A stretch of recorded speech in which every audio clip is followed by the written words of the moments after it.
Oke guys, welcome back again with me, Jeremy Sangkoso, dan kali ini saya bakal jelasin ke kalian looping apa yang saya terapkan kepada elemen kartu di bawah ini.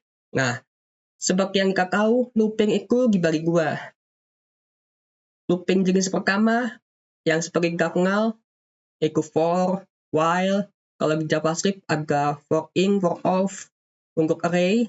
Nah, jenis kedua, itu ada yang namanya looping dengan callback. Gimana contohnya? Nah, itu ada for each, filter, map, reduce, find, sort, dan semacamnya. Memanfaatkan callback. Callback itu apa sih? Callback itu sesederhananya fungsi yang ada dalam fungsi. Fungsi yang dijadikan argumen dari sebuah parameter. Kurang lebih kayak gitu lah. Nah, di sini, di kargo ini, saya menggunakan while. Awalnya sih segini. Awalnya saya pakai seperti ini sebenarnya. While kalau misalkan crew,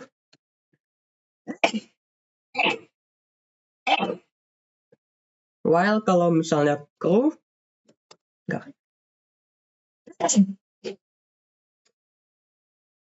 while kalau misalnya crew, maka dia jalan terus kan sebelumnya. Wajah kakak 1, 2, 3, sampai seterusnya. Tapi ini punya kelemahan. Kenapa? Misalnya tiba-tiba project kakak di tengah hilang. Di nomor 3. Project kakak 4 masih ada. Ya udah, dia dieksekusinya sampai project kakak nomor 3 aja. Yang 4, 5, 6 nggak dieksekusi sama dia. Itu. Maka dari itu, kalau kita ganti while-nya jadi seperti ini, nah, maka dia bakal mengeksekusi semuanya selama local storage-nya sesuai sama panjangnya dia. Panjang kakak dari si local storage. Jadi dia bakal eksekusi semuanya, nggak peduli ada yang kosong. Kalau kosong, nanti dianggap nul sama dia, hilang. Nul. Atau misalnya, kalau kosong juga, di-skip paling sama dia nanti. Langsung project kakak 3, project kakak 4 gitu. Tapi kan jelek ya. Maka dari itu, yang kemarin di video kemarin udah aku kasih tahu kalau aku pakai kondisi juga, fungsi juga yang namanya reindex project. Jadi, misalnya ada yang kosong di tengah, sama si reindex project ini, fungsinya otomatis diurutin ulang. Yang kosong dibuang, jadi misalnya kakak 3 kosong, kakak 4-nya ditarik ke kakak, jadi kakak 3 itu, kakak 4 jadi kakak 3, nanti kakak 5 jadi kakak 4 gitu. Jadi dia maju itu nantinya. Itu di fungsi reindex project. Jadi sebenarnya fungsi ini perlu enggak sebenarnya jadinya. Cuma kalau biar aman ya udah pakai ini juga nggak masalah. Nah, ini fungsi while. Fungsi while yang kita bisa tahu kalau while itu tanpa callback. Kelebihannya adalah mudah dibaca. Mau for, mau while, kalau di sini saya contohin while aja lah ya. Sama aja. Nah, kalau di sini mudah dibaca. Nah, lihat. Nih, garisnya lurus nih. Jika bisa lihat cuma gua spacing doang, gua ingin kasihnya gua doang. Tapi dibacanya enak sampai bawah. Nah, enak kan dibacanya, rapi. Itu. Cuma, kalau while itu, dia butuh yang namanya storage length, dia butuh kondisi indexnya index keberapa. Sama kayak si for. For itu butuh indeks awal sama indeks akhir.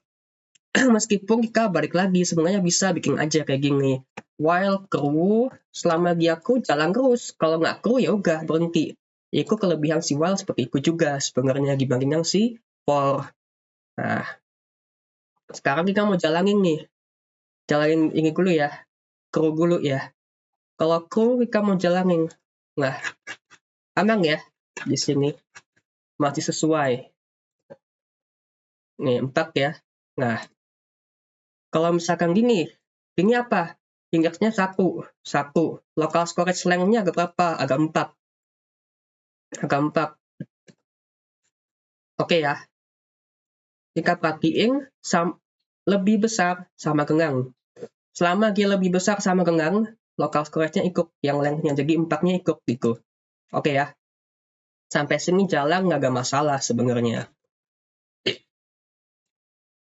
Nah, lihat project kakaknya 4 nih. Lalu berikutnya, untuk perulangan yang memakai for each, itu perulangan pakai callback gambarnya. Sorry, agak pilek.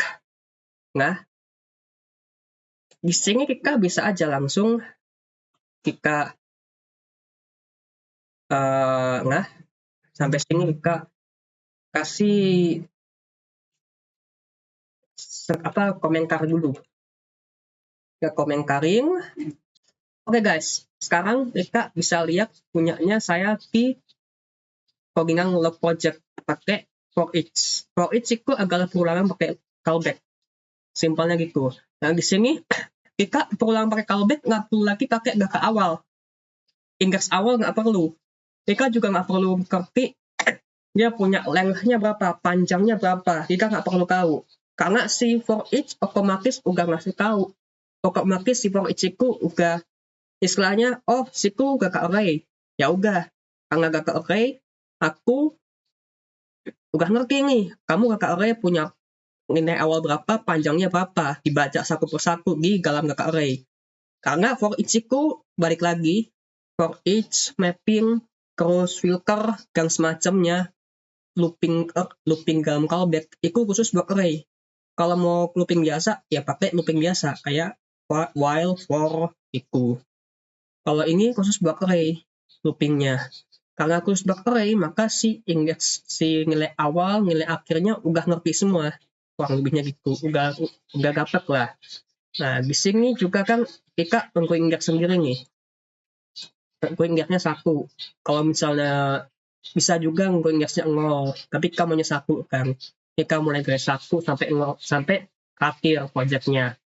Nah, ini indeks pertama ini kita tujuannya di while itu supaya project kakaknya nguruk dari indeks project kakak 1, project kakak 2, project kakak 3 pakai nilai awal ini. Tapi kalau di for each nilai awalnya dapatnya dari mana? Nah, di for each itu ada yang namanya value dan index. Nah, sama nih kalau misalnya kita mau pakai apa namanya?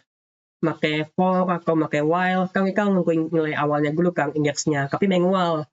Kita bisa nungguin indeksnya itu 0 harusnya, karena array itu dimulai dari 0 itu. Karena array dimulai dari 0, maka kita mesti tambahin 1 di indeksnya itu. Jadi nanti mulainya dari 1 bukan dari 0. Kita bisa ngambil indeksnya dari sini. Nah, ini value-nya. Karena si for each itu parameter default-nya value dulu, maka kita mesti ambil dua parameter. Di parameter terakhir itu adalah indeks. Oke ya, sampai sini paham. Nah, kita bisa lihat nih di function sini. Kita bisa, bentar. Kita bisa lihat di sini. Nah, ini value. Value punya dia, oke? Nah, di sini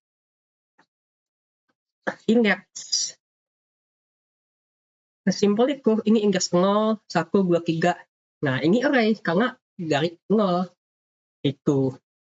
Sesimpel itu. Kita bisa paham kalau ini array. Nah, gimana cara ngambilnya? Sebenarnya bisa. Mau ngambil langsung dari si value ini. Kan gampang ya kalau ngambil dari value ya. Nih, langsung aja project kakak 2, 3, 1 di sini. Jadi kan nggak perlu lagi nulisin dalam kurung indeks pakai screen literal, nggak perlu. Tapi kan masalahnya kita butuh si indeksnya juga. Buat apa? Buat manggil ini on-click-nya, event on-click di card, event on-click di edit sama di delete. Kalau kita ingat salah dapat, ya mau gimana? Masa iya kita split satu-satu itu, kita buang, kita jadiin array lagi, kita buang tengahnya nih, garis scriptnya kita buang jadiin array, misalnya jadi project data, kan nggak enak juga ya. Misalnya jadi project data,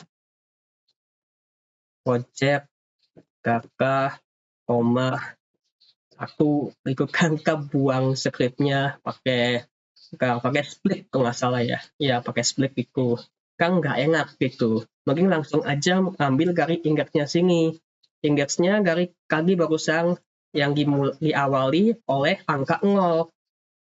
Nah sebentar, baik, nah ini yang diawali oleh angka 0. Nah kok jadi value. Nah, diawali oleh angka 0.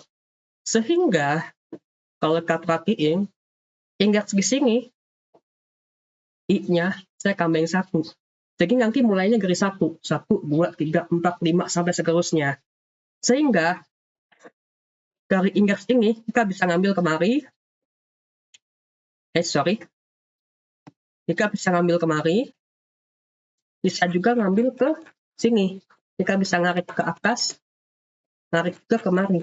Nah, kita bisa narik dari si project kakaknya jadi key, buat kita panggil semuanya tuh di local storage. Nah, indeksnya ini juga kita bisa buat ngasih tahu, ini loh kartu ini punya indeks keberapa gitu. Kartu ini punya yang pertama, indeks pertama, indeks kedua, indeks ketiga, indeks keempat. Jadi pas kita klik masih normal, masih normal, masih normal, masih normal gitu. Jadinya simple itu aja. Jadi sebenarnya mau pakai while, mau pakai for each sama-sama jalan ya guys. Cuma balik lagi kondisinya, kalian buku kondisi seperti apa? Apakah kalian buku yang while dari drawing aja, atau while-nya pakai length? Balik lagi tuh, kalau kalian mau ternyata tengahnya agak yang bolong.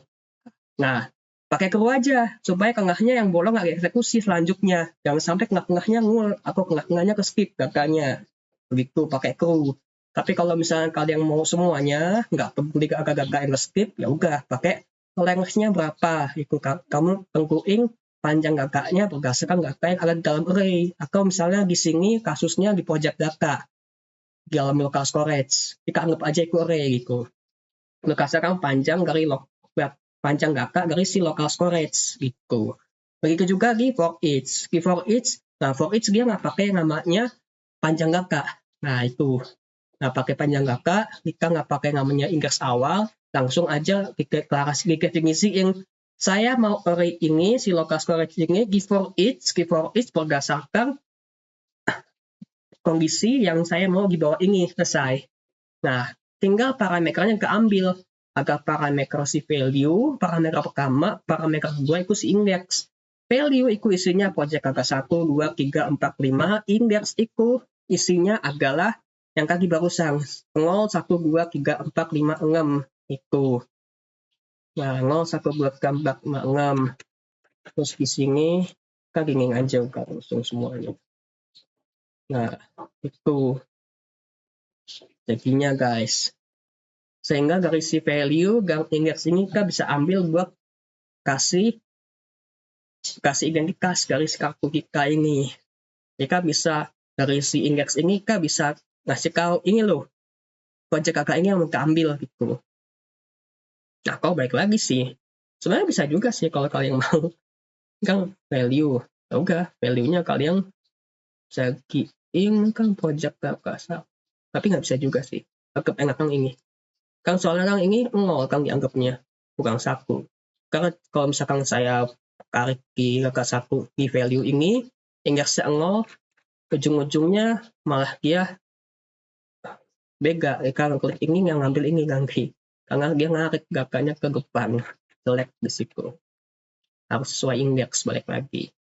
Ini indeksnya nggak bisa. Harus sesuai kakak 1 itu. Indeksnya harus klik 1 itu. Itu aja sih paling simpelnya. Dan sampai jumpa di video selanjutnya. Bye.